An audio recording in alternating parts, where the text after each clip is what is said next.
건강한 공동체 세우기 시리즈 그 첫 번째 책, 내 생각이 변하면 교회가 산다. 1과 2과 3과를 생각했고요. 오늘은 네 번째 장, 영적 전쟁에 대해서 다시 생각하겠습니다. 에베소서 6장을 근거로 해서 이 말씀을 나누고 있습니다. 끝으로 너희가 주 안에서와 그 힘의 능력으로 강건하여지고 마귀의 관계를 능히 대적하기 위하여 하나님의 전신갑주를 입으라. 우리의 씨름은 혈과 육을 상대하는 것이 아니요 통치자들과 권세들과 이 어둠의 세상 주관자들과 하늘에 있는 악의 영들을 상대함이라. 그러므로 하나님의 전신갑주를 취하라. 이는 악한 날에 너희가 능히 대적하고 모든 일을 행한 후에 서기 위함이라. 저희가 이 책에서 4장 영적 전쟁이 내용이 좀 길어서 1부, 2부로 나눴습니다. 그래서 지난 시간에 1부에서는 우리 영적 전쟁의 상대가 누구인지 에베소서 말씀을 통해서 우리의 그 전쟁의 상대는 통치와 권세, 이 천사들의 그룹들을 얘기하는 것이고요. 이 어둠의 세상 주관자들, 또 이 세상의 정권을 가지고 권력을 가지고 기독교를 박해하는 이러한 어둠의 세력들을 다루었고, 또 세 번째로는 하늘에 있는 악한 영, 악의 영들, 사단이 하나님을 배반하면서 천사들의 3분의 1이나 끌고 나왔는데 자기의 자리를 지키지 않고 사단의 반역에 동조했던 그 많은 영들에 대해서 우리가 영적 전쟁을 치르고 있다는 말씀을 나누었습니다. 그리고 또 하나님의 전신갑주를 입으라 하고 성경이 바울이 말씀해 주셨는데, 하나님의 전신갑주는 진리의 허리띠, 의의 흉배, 평안의 복음의 신, 또 믿음의 방패, 구원의 투구, 그리고 성령의 검, 곧 말씀에 대해서 영적 전쟁 1부에서 생각을 했습니다. 오늘은 그 2부로 제 3장에서 영적 전쟁의 현장을 생각해 보겠습니다. 영적 전쟁의 현장은 첫 번째로 우리가 매일 치르고 있는 영적 전쟁의 현장은 우리의 마음입니다. 우리의 마음에 육신의 그 죄성을 가지고 살아가기 때문에 사탄이 언제나 그 악한 생각을 넣어줄 때 금방 그것을 흡수하고 사탄의 도구가 되어버리는 이러한 일들을 많이 경험하게 됩니다. 로마서 7장 18절로부터 20절에는 이런 말씀이 있습니다. 내 속 곧 내 육신에 선한 것이 거하지 아니하는 줄을 아노니 원함은 내게 있으나 선을 행하는 것이 없노라. 내가 원하는 바 선은 행하지 아니하고 도리어 원하지 아니하는 바 악을 행하는도다. 만일 내가 원하지 아니하는 그것을 하면 이를 행하는 자는 내가 아니요 내 속에 거하는 죄인이라. 사도 바울은 자기가 그 죄인 중에 괴수라고 그렇게 고백을 했는데, 그 속에 항상 우리는 그 육신의 그 죄성 때문에 그런 죄들을 마음에 생각하고 있는 것이죠. 그런데 사탄이 사탄의 생각을 우리 마음에 넣어줄 때에 육신의 생각을 따라서 사탄의 도구가 되어져 버리는 그런 일들을 경험을 합니다. 로마서 8장 5절 6절에서는 육신을 따르는 자는 육신의 일을, 영을 따르는 자는 영의 일을 생각하나니 육신의 생각은 사망이요 영의 생각은 생명과 평안이니라 라고 말씀하고 있습니다. 그럼 육신의 일은 뭐냐 하면 또 갈라디아서 5장 19절에서 21절까지의 육신의 일을 분명하게 말씀해 주고 있습니다. 육신의 일은 분명하니 곧 음행과 더러운 것과 호색과 우상 숭배와 주술과 원수 맺는 것과 분쟁과 시기와 분냄과 당짓는 것과 분열함과 이단과 투기와 술 취함과 방탕함과 또 그와 같은 것들이라. 전에 너희에게 경계한 것 같이 경계하노니 이런 일을 하는 자들은 하나님의 나라를 유업으로 받지 못할 것이요 라고 말하고 있습니다. 이것은 그 육체의 일, 우리가 지금 행하는 일들이 그렇다는 것이죠. 이렇게 할 때에 정말 마귀가 우리에게 마귀의 생각을 넣어줄 때 금방 미혹되어지고 마귀의 도구가 되어버리지는, 그래서 우리의 마음에는 항상 성령이 충만하고 하나님의 생각으로 하늘의 생각으로 충만한 그런 삶을 살아가야 하는 것이죠. 시편 51편 10절로부터 11절에는 하나님이여 내 속에 정한 마음을 창조하시고 내 안에 정직한 영을 새롭게 하소서. 나를 주 앞에서 쫓아내지 마시며 주의 성령을 내게서 거두지 마소서 하는 그또 다윗의 이런 그 절규가 있습니다. 그래서 우리도 항상 내 속에 정한 마음을 창조하시고 내 안에 정직한 영을 새롭게 하소서 하는 그런 기도로 성령이 충만한 그런 삶을 살아갈 때 마귀가 우리의 마음에 그 견고한 진을 쌓고 생각을 넣어주어서 견고한 진을 쌓고 마귀의 도구가 되지 못하는 일을 방어할 수 있을 것으로 생각을 합니다. 갈라디아서 5장 22절로부터 23절에서는 다시 육신의 일을 말하고 나서 또 성령의 일을 말씀하고 계십니다. 오직 성령의 열매는 사랑과 희락과 화평과 오래 참음과 자비와 양선과 충성과 온유와 절제니 이 같은 것을 금지할 법이 없느니라. 그래서 우리가 항상 성령이 충만한 삶을 살아갈 때 우리의 마음이 마귀가 와서 휘젓는 그런 영적 전쟁터가 되지 않고 늘 하나님의 생각으로 하늘나라를 생각하며 하늘에 이루는 그런 삶을 살아갈 수 있을 것입니다. 두 번째 그 영적 전쟁터는 우리 가까이 있는 가정입니다. 가정은 부부 공동체이기도 하고 또 자녀들과 함께하는 그런 가정입니다. 고린도전서 7장 3절 5절에는 이런 말씀이 있습니다. 남편은 그 아내에 대한 의무를 다하고 아내도 그 남편에게 그렇게 할지라. 아내는 자기 몸을 주장하지 못하고 오직 그 남편이 하며 남편도 그와 같이 자기 몸을 주장하지 못하고 오직 그 아내가 하나니 서로 분방하지 말라. 다만 기도할 틈을 얻기 위하여 합의상 얼마 동안은 하되 다시 합하라. 이는 너희가 절제 못함으로 말미암아 사탄이 너희를 시험하지 못하게 하려 함이라. 이런 말씀이 있습니다. 여기서 말씀하시는 것은 부부 사이에 사탄이 틈타고 갈등을 일으키고 불화를 일으켜서 하나님의 귀한 그 한 남자와 한 여자를 세워서 부부를 만드시고 생육하고 번성하는 그런 축복하신 그 부부의 공동체가 깨어지지 않도록 주의하라는 것이죠. 그렇지만 우리 일상 속에서 날마다 그런 갈등을 일으키는 그런 마귀와의 그런 씨름을 하게 되는 것을 우리가 경험합니다. 이러한 때도 철저히 이겨야겠고 또 우리 가정에 마귀가 틈타서 우리의 자녀들을 정말 가인과 같이 동성을 미워하고 형제간에 불화하면서 살인하는 그러한 일이 우리 가정에 일어나지 않아야 되겠고 또 엘리 제사장 하나님의 제사장인데도 불구하고 그 가정에 자란 두 아들이 하나님의 제사장으로서 성장하지 못하고 그 마귀의 자녀같이 sons of 벨리알 그래서 마귀의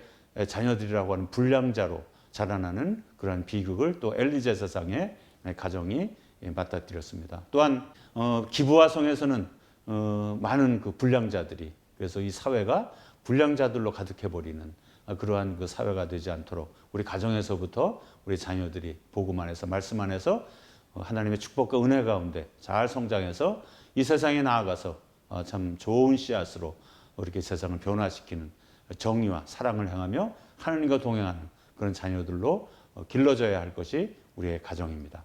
세 번째로 또 마귀가 전쟁터로 삼아버리는 것은 하나님의 공동체, 교회입니다. 서문학교에 보내는 편지에서 이런 말씀이 있습니다. 서문학교의 사자에게 편지하라. 처음이며 마지막이요. 죽었다가 살아나신 이가 이르되 내가 내 환난과 궁핍을 알거니와 실상은 내가 부요한 자니라.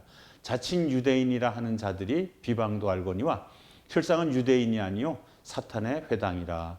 그래서 유대인이라고 하고 하나님을 잘 섬긴다고 하면서 실상은 사단의 회라는 것이죠. 그래서 우리 교회에도 정말 사단의 꼬임에 빠진 그러한 그 무리들이 가만히 들어와서 교회에 또아리를 틀고 앉아서 교회를 마비시키고 하나님을 따르지 못하도록 하는 그런 일이 얼마나 많은지 모릅니다. 유다서 1장 4절에 보면 이는 가만히 들어온 사람 몇이 있음이라. 그들은 옛적부터 이 판결을 받기로 미리 기록된 자니 경건하지 아니하여 우리 하나님의 은혜를 도리어 방탕한 것으로 바꾸고 홀로 하나이신 주제 곧 우리 주 예수 그리스도를 부인하는 자니라. 그런 말씀이 있습니다. 하나님의 공동체 교회 안에 하나님을 부인하는 자들이 그리스도를 알지 못하는 자들이 들어와서 자기의 것을 삼기 위해서 교회를 마비시키는 그러한 일들. 갈라디아서 2장 4절 5절에도 이런 말씀이 있습니다. 이는 가만히 들어온 거짓 형제들 때문이라. 그들이 가만히 들어온 것은 그리스도 예수 안에서 우리가 가진 자유를 엿보고 우리를 종으로 삼고자 함이로되 그들에게 우리가 한시도 복종하지 아니하였으니 이는 복음의 진리가 항상 너희 가운데 있게 하려 함이라. 이런 말씀이 있습니다. 요즘에 또 우리 한국 교회도 마찬가지입니다. 한국 교회에 어렵고 힘든 이러한 또 사회적으로 지탄되는 이러한 일들을 빌미로 삼아서 교회를 비판하면서 정말 자기들이 정말 신성한 하나님의 온전한 그룹인 것처럼 가장해서 이단의 무리들이 이 교회에 가만히 들어와서 성도들을 말씀으로 미혹하고 유혹하고 그래서 교회를 마비시키고 목사를 내어쫓고 그래서 그 교회를 자기의 것으로 삼으려고 하는 이단의 무리 때문에 우리 한국교회가 많이 어려운 가운데 있습니다. 교회 또한 영적 전쟁의 현장이라는 것을 우리가 항상 기억하고 정말 깨어있는 그런 교회가 되어야 되겠습니다. 정말 그 교회들이 잠들어 있어서 주님께서 항상 깨어서 기도하라고 했는데 잠들어 있는 우리 한국교회 우리가 깨어서 기도해야 될 때이고 또 바벨탑을 쌓는 것과 같이 아주 언변이 뛰어나고 리더십이 있고 그래서 사람과 모든 인적 자원과 물적 자원들을 자기에게로 끌어서 바벨탑을 쌓고 선교의 길을 막는 이러한 일도 또한 우리 교회가 날마다 시험당하고 영적 전쟁을 치르고 있는 이런 현장이라고 생각되어집니다. 우리 교회들이 깨어서 기도하면서 마귀의 유혹에 넘어가지 않고 승리하는 교회가 되어야 하겠습니다. 또 우리 거주 지역, 우리가 사는 도시 또한 마귀가 장악하는 그러한 모습을 계시록 2장 12절로부터 13절의 말씀을 통해 알 수가 있습니다. 보가목 교회의 사자에게 편지하라. 좌우에 날성검을 가지신 이가 이르시되 내가 어디에 사는지를 내가 아노니 거기는 사탄의 권자가 있는 데라. 내가 내 이름을 굳게 잡아서 내 충성된 증인 안디바가 너희 가운데 곧 사탄이 사는 곳에서 죽임을 당할 때에도 나를 믿는 믿음을 저버리지 아니하였도다. 보가목 교회가 있는 보가목 지역은 사단이 사는 곳이라는 곳이죠. 사단이 장악하고 있는 그 도시입니다. 보가모는 황제를 숭배하는 신전이 세워지고 또 로마 시대 황제 숭배의 중심지가 되어 사단이 장악한 도시였습니다. 그 사단이 장악한 도시에서 우리 하나님의 충성된 증인 안디바가 죽임을 당한 일이 있었죠. 그래서 이 도시를 장악하고 있는 이 사단의 세력들을 대항해서 또 우리는 기도로 싸워야 합니다. 왜냐하면 우리의 자녀들이 이 도시에서 도시의 문화와 또 사람들과 섞여 살아야 하기 때문에 정말 이 도시를 장악하고 있는 악한 영들을 대적해서 기도함으로써 이 도시가 하나님께서 성령으로 가득하게 하는 복음으로 가득하게 하는 그런 도시가 되도록 싸워야 하는 것이 우리 영적 전쟁의 현장의 모습입니다. 또한 한 국가도 또한 사단이 장악하는 그런 모습을 봅니다. 다니엘서 10장 12절 14절에 보면 이런 말씀이 있습니다. 그가 내게 이르되 다니엘아 두려워하지 말라. 내가 깨달으려 하여 내 하나님 앞에 스스로 겸비하게 하기로 결심하던 첫날부터 내 말이 응답받았으므로 내가 내 말로 말미암아 왔느니라. 그런데 바사 왕국의 군주가 21일 동안 나를 막았으므로 내가 거기 바사 왕국의 왕들과 함께 머물러 있더니 가장 높은 군주 중 하나인 미가일이 와서 나를 도와주므로 이제 내가 마지막 날에 내 백성이 당할 일을 내게 깨닫게 하러 왔노라. 이는 이 환상이 오랜 후의 일임이라 하더라. 여기서 보면 바사 왕국을 장악하고 있는 군주가 있다는 것이죠. 근데 이것이 천사가 내려오는데 천사를 막는 것이 이 바사 왕국, 육신적인 그 왕국의 왕이 막은 것이 아니고 하늘의 권세 잡은 바사 왕국을 장악하고 있는 그 영적인 존재 마귀에 의해서 지금 그 천사들이 제한되고 있는 그런 모습을 봅니다. 그래서 한 나라도 어떤 영들이 장악하고 그 나라의 존망을 그렇게 좌지우지하는 그런 모습을 우리가 볼 수가 있습니다. 저는 르완다 선교사로 사역을 시작을 했습니다. 르완다는 1994년에 종족 간에 일어난 그런 전쟁입니다. 근데 3개월 동안 그 르완다 사람들이 아프리카 사람들이 쓰는 그 마쳇과 곡괭이와 이러한 것들로 다른 종족을 완전히 멸종시켜 버리려고 일어났던 그런 전쟁입니다. 어떻게 사람이 정말 그 같이 살던 이웃들, 같이 있던 교인들, 우리 교회 목사님들을 그렇게 칼로 마쳇으로 곡괭이로 그렇게 살상하는 그런 일이 일어나겠습니까? 마귀가 장악한 것이 너무나 분명하죠. 그래서 선교 사역을 시작하는데 르완다에 가기만 하면 너무나 가슴이 답답하고 막히고 기도도 막히고 그래서 많은 선교사들이 전쟁 후에 르완다에 들어갔지만 정말 철수할 수밖에 없었던 것이 영적으로 악한 영에 눌리고 그런 일들이 참 많았습니다.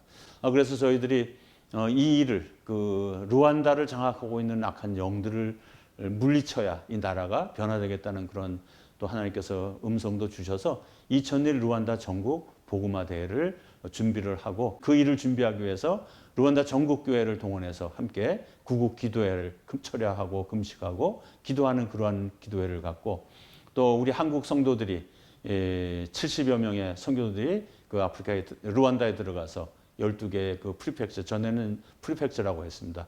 흩어져서 복음화 대회를 하고 목사님들 세미나를 하고 또 마지막 주간에 키갈리에 모여서 목사님들을 위한 세미나와 여성들, 교사들을 위한 세미나뿐만 아니라 스타디움에서 기도회와 그런 집회를 감당을 했습니다. 그 이후에도 계속 2011년까지 이런 복음화 대회를 통해서 악한 영을 대적하는 그런 영적 전쟁을 크게 치른 적이 있습니다. 지금 이제 2001년에 그 복음화 대회를 가졌는데 18년 후인 2년 전에 제가 키갈리 공항에 나갔는데 어떤 아주 잘 차려입은 목사님이 저한테 인사를 하더라고요. 그러더니 옛날 2001년에 그런 집회를 왜 또 하지 않느냐 그러면서 저에게 하는 말씀이 2001년 루안다 내셔널 컨벤션이 정말 루안다 교회, 루안다의 참 교회 그 터닝 포인트였다고 그렇게 고백하는 말을 들었습니다. 그것과 같이 한 나라를 완전히 장악하는 그러한 악한 영들을 대적해서 우리가 항상 싸우고 기도로 승리하고 이겨야 하겠습니다. 그래서 네 번째는 서기 위함이라는 주제로 좀 생각을 하겠습니다. 에베소서 6장 13절에 그러므로 하나님의 전신갑주를 취하라. 이는 악한 날에 너희가 능히 대적하고 모든 일을 행한 후에 서기 위함이라. 이런 말씀이 있습니다. 우리가 영적 전쟁을 치르고 나서 서기 위하고 승리해야 되겠죠. 영적 전쟁이라고 하는 것은 마귀와 우리와의 싸움입니다. 그렇다고 하면 이건 권투시합과 같이 우리가 지치고 힘들 뿐만 아니라 마귀도 역시 지치고 힘든 그런 권투시합을 한번 상상해 봅시오.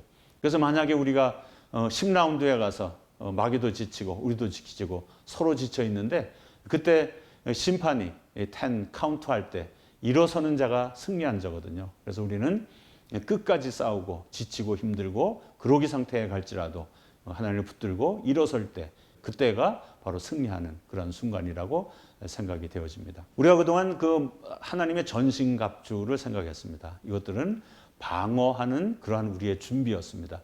그런데 실제적으로 영적 전쟁에서 승리하는 아주 강력한 무기는 기도입니다. 에베소 6장 18절 20절 그 영적 전쟁에 대해서 결론으로 바울이 말하는 말씀이 나와 있습니다. 모든 기도와 간구로 하되 항상 성령 안에서 기도하고 이를 위하여 깨어 구하기를 항상 힘쓰며 여러 성도를 위하여 구하라. 또 나를 위하여 구할 것은 내게 말씀을 주사 나로 입을 열어 복음의 비밀을 담대히 알리게 하옵소서 할 것이니 이 일을 위하여 내가 쇠사슬에 매인 사신이 된 것은 나로 이 일에 당연히 할 말을 담대히 하게 하려 하심이라. 바울은 여러 교회에 보내는 편지들을 통해서 기도를 당부하고 있습니다. 왜냐하면 기도가 마귀를 상대해서 이기는 강력한 무기이기 때문에 그렇습니다. 예수님도 잠든 제자들에게 시험에 들지 않게 깨어 기도하라고 말씀을 해주셨습니다. 우리가 기도할 때 정말 승리하는 그런 역사가 있을 줄로 믿습니다. 헤롯에 의해서 야고보가 죽고 그런 그 핍박이 일어날 때 사도행전 4장 29절 31절에 주여 이제도 그들의 위협함을 굽어 보시옵고 또 종들로 하여금 담대히 하나님의 말씀을 전하게 하여 주시오며 손을 내밀어 병을 낫게 하시옵고 표적과 기사가 거룩한 종 예수의 이름으로 이루어지게 하옵소서 하더라. 빌기를 다음에 모인 곳이 진동하더니 우리가 다 성령이 충만하여 담대히 하나님의 말씀을 전하니라. 그 초대교회 다락방 성도들이 정말 이렇게 그 헤롯과 모든 관원들이 또 제사장들이 위협하는 그러한 상황에서 그러한 마귀적인 일들을 대항하기 위해서 하나님께 간절히 기도하는 모습입니다. 그때 성령이 임하고 그들이 모였던 자리가 진동하면서 그들이 다 성령이 충만해서 정말 사도들이 전하던 그 복음을 이제는 평신도들이 다 성령이 충만해서 나아가 전하는 모습이 사도행전 4장에 기록되어 있습니다. 저는 조금 아까 소개해드린 그 2001 루안다 복음화 대성회를 준비하는데 처음부터 마귀를 대적한 일이라고 알았기 때문에 이 일을 엄청나게 방해하고 힘들게 할 것을 예상을 했습니다. 그렇지만 정말 어떻게 해야 되는지 그때 당시에는 잘 알지 못했는데 그 일을 준비하는데 너무나 많은 그런 방해들이 있더라고요. 우리가 2장에서 생각한 것처럼 마귀의 계략은 그의 이름에 따라 어드버사리입니다. 방해하는 자입니다. 하나님께서 영광 받으실 것을 알고 얼마나 많은 방해, 또 제 아이들이 병원에 입원하고 또 아내가 입원하고 가정에서부터 일어나서 온통 그렇게 도무지 움직이지 않는 그러한 그 사역이었습니다. 그때 하나님께서 저에게 주신 생각은 내 혼자 기도로서 감당이 되지 않으니까 중보기도, 많은 사람에게 기도를 요청하라는 그런 생각을 주셨습니다. 그래서 또 샌프란시스코, 산호세 지역에서 그때 또 중보기도회가 시작이 되었습니다. 그래서 지금까지도 이 중보기도회가 계속되어지고 있는데 매달 제가 이제 기도 제목을 중보기도회 앞에 드립니다. 그러면 처음에는 우리 중보기도 하시는 분들이 아이고 정말 이 너무나 큰 기도 제목들 이걸 어떻게 다 하냐고 너무 힘들어하고 그런 분들도 계시고 그랬는데 지금까지 이 많은 일들을 우리 기도의 힘으로 그렇게 감당을 했습니다. 우리 북가주 지역의 중보기도회를 인도하시는 분께서 매년 아프리카 5개 나라를 방문해서 우리 신학교에서 강의를 해주십니다. 근데 1년 전에는 이분이 우리 그동안에 매달 내었던 기도 제목을 다 모아서 가서 하나하나 기도 제목이 이루어졌는지 안 이루어졌는지를 검토해 보신 모양입니다. 그래서 제게 카톡을 보냈습니다. 선교사님, 지나간 지금 26년의 사역이 됐는데 그동안에 이 기도한 것들이 모두가 다 이 땅에서 이루어진 것을 지금 눈으로 봅니다. 라고 카톡을 보낸 것을 기억합니다. 그렇게 우리 눈에는 힘들고 벅찬 일이지만 중보기도로서 할 때 기도로서 승리하고 이기는 그런 모습을 우리 선교지에서도 이렇게 경험을 합니다. 성경에 영적 전쟁의 실제를 많이 볼 수 있습니다. 근데 여기서 여호사밧의 전쟁을 좀 소개를 하고 싶습니다. 역대하 20장 1절로부터 30절에 아주 자세히 그 영적 전쟁의 모습이 나옵니다. 아사 왕의 아들 여호사밧이 왕이 되었습니다. 그래서 이 사람은 아사 왕이 이미 많은 그 견고한 국가를 세워나가기 때문에 정말 유대 지방 이곳저곳에 견고한 성읍들에다가 군대를 주둔하고 정치적으로 군사를 막강하게 이렇게 키웠을 뿐만 아니라 영적으로도 여호와를 잘 섬기면서 뭐 방백들과 또 레위 사람들과 제사장들을 유대 여러 그 성읍들로 보내서 이스라엘 그 유대 백성들을 말씀으로 잘 훈련하는 그런 영적으로 아주 잘 준비한 그런 왕이었습니다. 근데 이 여호사밧의 문제는 아합과 아주 친했습니다. 아마도 같은 동족이기 때문에 정말 그 이스라엘을 껴안으려고 하는 그런 그 마음이었겠죠. 그래서 아합과 사돈을 맺고 그러고 나니까 그 아합이 길르앗 라못에 올라가서 그 싸우려고 할 때 그 여호사밧이 군사적으로 이렇게 동맹을 맺고 같이 나갔다가 크게 거기서 전쟁에 패하고 예루살렘으로 돌아온 그런 왕입니다. 그런데 이 여호사밧이 돌아온 후에 아마 나라가 많이 약해진 것 같습니다. 그러니까 모압 자손과 암몬 자손들이 마온 사람들과 힘을 합쳐서 이 여호사밧을 공격을 합니다. 이때 여호사밧이 두려워하면서 아마 이미 그 길르앗 라못에 올라가서 죽을 뻔했잖아요. 아합 왕이 자기는 변장을 하고 갈 테니까 너는 왕복을 입고 가라고 해서 왕복을 입고 그 전쟁터에 갔는데 이 아람 왕은 또 뭐라고 부하들에게 명령을 했냐면 다른 뭐 사람들과 싸울 건 없고 다른 군사들과 싸울 건 없고 무조건 그 왕만 공격하라고 그렇게 명령을 내려놨기 때문에 모든 그 아람의 군사들이 장군들이 그 여호사밧 왕을 보고 추격할 때 놀래서 하나님께 부르짖고 하는 그러한 모습을 성경에서 볼 수가 있습니다. 그 자리에서 아합 왕은 죽고 여호사밧은 예루살렘에 돌아왔습니다. 그래서 군사적으로 많이 약해진 그런 상태에서 지금 모압과 암몬 자손들이 지금 공격해 오는 것이죠. 그러니까 아마 전쟁에 대한 트라우마가 있는 이 여호사밧이 정말 아무것도 할 일이 없으니까 그때서야 비로소 하나님 앞에 나와서 하나님 앞에 기도하고 간구합니다. 우리는 아무도 할 일이 없습니다. 두려워하면서 기도하는 그런 모습이 5절부터 13절까지 잘 기록이 되어 있습니다. 그때 하나님께서 영을 통해서 레위 사람 아하시엘에게 하나님께서 말씀해 주십니다. 역대하 20장 15절로부터 17절까지 말씀입니다.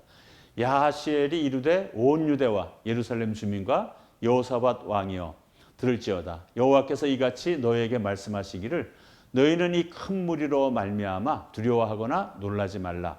이 전쟁은 너희에게 속한 것이 아니요 하나님께 속한 것이니라. 내일 너희는 그들에게로 내려가라. 그들이 시스고개로 올라올 때에 너희가 골짜기 어귀 여루엘 들 앞에서 그들을 만나려니와 이 전쟁에는 너희가 싸울 것이 없나니 대열을 이루고 서서 너희와 함께한 여호와가 구하는 것을 보라. 유다와 예루살렘아 너희는 두려워하지 말며 놀라지 말고 내일 그들을 맞서 나가라. 여호와가 너희와 함께 하리라 하셨느니라. 이렇게 여호사밧과 모든 유대 사람들이 금식하며 예루살렘 성전 앞들에 모여서 기도할 때에 하나님께서 그 기도를 들으시고 말씀해 주시는 것은 이 전쟁은 너희에게 속한 것이 아니고 내게 속해 있다는 것이죠. 그래서 우리가 육체적인 전쟁 갖고 지금 모압과 암몬의 이런 공격을 받으면서 육체적으로 떨고 좀 우리는 아무 할 일도 없는 그런 상태이지만 우리가 하나님 앞에 기도하지 않으면 그것이 우리의 육신의 전쟁일 수밖에 없지만 하나님 앞에 나와서 기도하고 부르짖을 때에 이 전쟁이 우리의 전쟁이 아닌 하나님의 전쟁이 되도록 그렇게 여호사밧은 기도로서 하나님을 전쟁을 위해서 싸우시게 하신 것이죠. 다음날 백성들이 드고와 들로 내려가면서 근데 이때는 또 아주 특별한 일을 합니다. 이스라엘 백성들이 유다 백성들이 드고와 들로 내려가면서 먼저 찬양대를 만들어서 거룩한 옷을 지어 입혀서 군대들 앞에 찬양대가 나가면서 찬양을 시작합니다. 여호와께 감사하세 그의 인자하심이 영원하도다. 그런 찬양을 시작할 때 암몬 자손과 모압 자손이 힘을 합쳐서 세일산 주민들을 다 전멸시켜 버렸습니다. 그러고 나서는 또 자기들끼리 서로 죽이는 그러한 일이 벌어진 것이죠. 그래서 유다 백성들이 다 내려가 보니까 모든 사람들이 다 전멸되어 있는 그러한 상황에서 적군들이 가진 물건들을 수거하는 사흘 동안이나 그들의 재물과 옷과 음식들을 이렇게 수거하는 그런 모습을 역대하에서 볼 수가 있습니다. 이것이 육신적인 전쟁 같지만 이것이 영적 전쟁의 아주 좋은 그런 모델의 모습입니다. 또 두 번째로는 히스기야 전쟁이 있습니다. 역대하 32장 1절로부터 23절, 또 열왕기하 18장 13절에서 19장 37절까지 이 전쟁사가 아주 상세하게 기록이 되어 있습니다. 히스기야의 아버지는 아하스 왕이었습니다. 근데 아하스는 영적으로도 타락하고 우상들을 숭배하고 아들들을 불러 제사를 드리고 그렇게 아주 타락한 사람이었고 또한 정치적으로도 리더십에서도 아주 무능한 그런 사람이었던 것 같습니다. 그래서 아람과 이스라엘과 전쟁을 하면서 아수르를 끌어들여서 오히려 나중에 이스라엘이 아수르에게 멸망하게 하는 그러한 빌미를 제공했을 뿐만 아니라 외교적으로 아수르에게도 많은 조공을 바쳤음에도 불구하고 배신을 당하고 오히려 피해를 입는 그러한 일로 인해서 유다가 완전히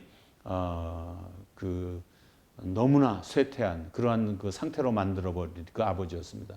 그래서 다윗 왕의 그런 무덤에 묻히지 못하고 그냥 그 시민들이 유다 백성들이 예루살렘 성에 묻어버린 그러한 왕입니다. 그 아들 히스기야 왕이 되자마자 히스기야 왕은 하나님을 잘 섬겨서 왕에 취임하자마자 먼저 아버지가 닫아버린 성전문을 열고 성전을 청소하고 많은 그 제단들을 다시 쌓고 하는 그러한 일들을 합니다. 그리고 다시 온 그 예루살렘을 청소하고 또 유다 백성들에게 말씀을 가르치고 격려하고 그래서 예루살렘에서 큰 유월절 잔치를 벌입니다. 솔로몬 이후에 가장 큰 그동안에 유월절을 지키지 못했던 그 유대 백성들에게 유월절을 지키고 이것을 또 연장해서 한 주간 7일 동안 지킨 것이 아니라 2주간 동안 14일 동안 큰 잔치를 벌이면서 이 유다 백성들을 영적으로 다시 큰 부흥을 일으킨 왕이었습니다. 이제 군사적으로나 정치적으로나 나라의 힘은 너무나 연약해진 그런 상태이지만 히스기야 왕은 포기하지 않고 이스라엘 백성들을 하나님의 말씀으로 다시 영적 부흥을 일으키며 그 아수르가 다시 쳐들어올 것을 알고 있었죠. 왜냐하면 이 히스기야 왕 6년에 이스라엘이 완전히 아수르에게 멸망당하고 사마리아 성이 점령당하고 말았습니다. 그때부터 이 히스기야 왕은 그 아수르의 공격을 대비해서 여러 가지 이렇게 준비를 했습니다. 그런데 드디어 그렇게 알고 있던 아수르가 침공해 옵니다. 그때 또 이 히스기야 왕은 방비를 하죠. 영적으로 이 유대 백성들을 준비시키고 붕을 일으키고 그들에게 여호와에 대한 그 신앙을 심어 주었을 뿐만 아니라 이제는 역대하 32장 3절로부터 5절에 보면 그의 방백들과 용사들과 더불어 의논하고 성 밖의 모든 물 근원을 막고자 하며 그들이 돕더라. 이에 백성이 많이 모여 모든 물 근원과 땅으로 흘러가는 시내를 막고 이르되 어찌 아수르 왕들이 와서 많은 물을 얻게 하리요 하고 히스기야가 힘을 내어 무너진 모든 성벽을 보수하되 망대까지 높이 쌓고 그 외성을 쌓고 다윗성의 밀로를 견고하게 하고 무기와 방패를 많이 만들었습니다. 히스기야 왕은 그 유다 백성들을 영적으로 하나님을 신뢰하고 믿도록 그렇게 무장시켰을 뿐만 아니라 또 육체적으로도 아수르에 대항하고 그 침공을 막기 위해서 이렇게 준비하는 과정입니다. 특별히 히스기야가 만든 그 수로는 아주 유명하잖아요. 시온산 밑에 견고한 그런 반석을 뚫어서 530m나 되는 터널을 건축을 합니다. 1m 정도 넓이에 한 1.3m, 1.5m 되는 높이에 지금도 2700년이나 지난 지금도 기원에서 실로암까지 물이 아직도 흐를 정도로 견고한 물샘을 만들어서 사내립이 침공해서 예루살렘 성을 둘러쌌어도 예루살렘 성을 지킬 수 있도록 그렇게 준비를 했습니다.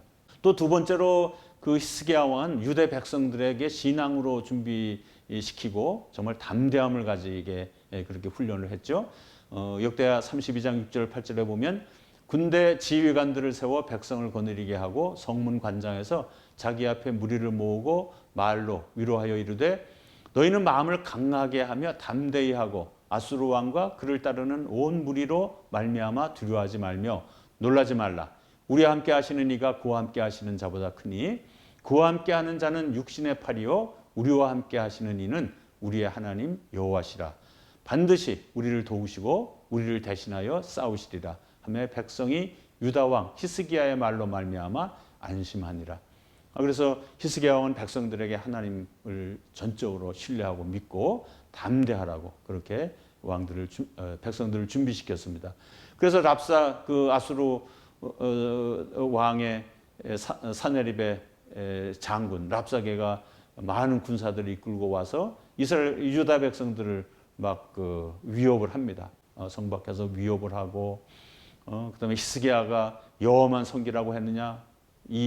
우리의 손에서 어느 신이 우리의 손에서 백성들을 구했느냐 하면서 하나님을 모독하고 또 히스기야 왕을 모독하고 유다 백성들을 모독하면서 밖에서 이렇게 위협하고 그러한 일들을 벌입니다. 그때 왕하 18장 36절에 보면 그러나 백성이 잠잠하고 한마디도 그에게 대답하지 아니하니 이는 왕이 명령하여 대답하지 말라 하였습니다. 얼마나 귀한 그런 모습인지 모릅니다. 자기들은 도무지 아무것도 행할 수 없는 랍사게가 그럽니다. 우리가 말을 2,000匹를 내어줄 테니까 말 탈 수 있는 사람 2,000명을 내보낼 수 있으면 말을 2,000匹를 주겠다고 이런 그 말을 하면서 유대 백성들을 비하하고 조롱하고 이제 너희들이 이제 너희들 배설물을 먹게 될 것이라고 하고 이런 조롱 속에서도 이 유대 백성들이 잠잠하게 담대하게 이렇게 기다리고 있는 모습입니다.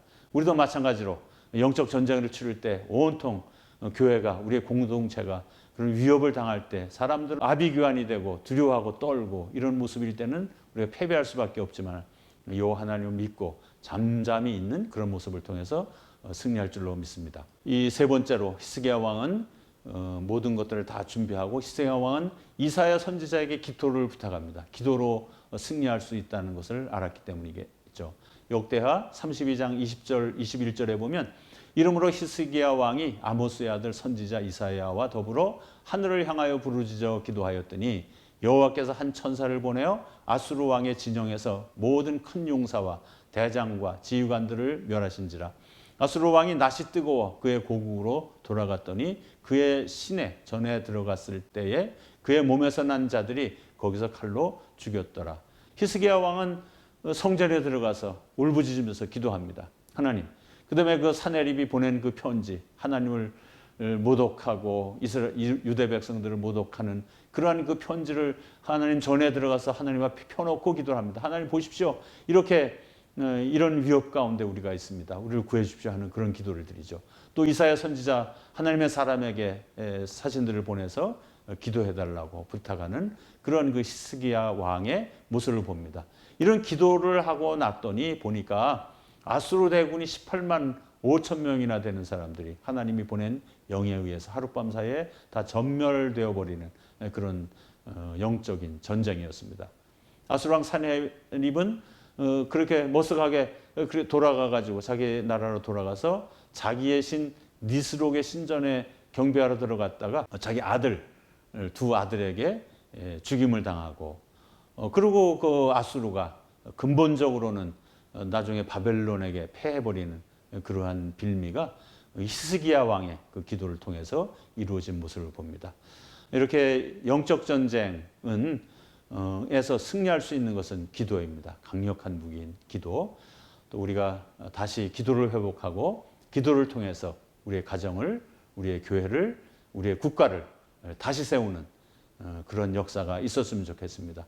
우리 한국을 정말 감싸고 있는 이 분열의 영들, 또 이 음란의 영들을 우리가 성도들이 기도함으로써 이기고 정말 하나가 되어지는 그러한 나라를 만드는 것도 우리 성도들이 기도해야 할 일이고, 또 우리 교회가 점점 약해진다고 하고 이런 마귀의 유혹과 미혹에 빠져서 타락한 이러한 상황에 있을지라도 그것을 말로 서로 비난하고 서로 다투고 분열하고 이러한 상황으로 가는 것이 아니고 정말 마귀를 대적해서 분열하는 영을 대적해서 싸워서 승리하고 이기는 교회. 그래서 교회가 다시 하나가 되어져서 하나님의 영광을 돌려드리는 귀한 한국교회로 거듭나기를 바랍니다. 우리의 영적 전쟁터는 우리의 가정, 우리의 자녀들입니다. 이 자녀들을 위해서, 우리 가정을 위해서 기도로서 맞서 싸울 때 우리 가정이 화목을 회복하고 우리 부부들이 화목을 회복하는 그러한 역사가 있어질 줄로 믿습니다. 우리 모든 성도님들 영적 전쟁에서 크게 성공하고 여러분 가정을 세우고 교회를 세우고 이 나라를 세우는 그런 성도님들 되기를 간절히 바랍니다.